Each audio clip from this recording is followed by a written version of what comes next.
నా బిడ్డ నాకు ముద్దు, నేను పెంచిన చెట్టు నాకు ముద్దు, ఆ చెట్టు తల్లి ఇచ్చే ఆహారం దానికి నేను బిడ్డని, దానికి ముద్దు. ఇంత అఫెక్షన్, ఇంత సైకాలజీ, ఇంత అటాచ్మెంట్ ఇవన్నీ ఉంటాయి. మొక్కలు మనతో మాట్లాడతాయి. మేము పొద్దున్నే వచ్చి వీటన్నిటితో మాట్లాడతాం.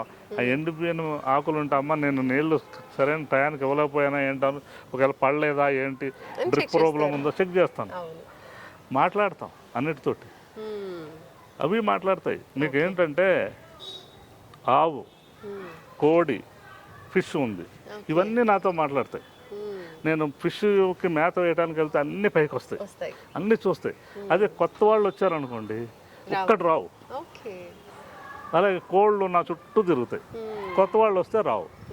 ఇలాగ అంటే వాటికి జ్ఞానం ఉందా లేదా, గుర్తుపట్టగలవా లేవా?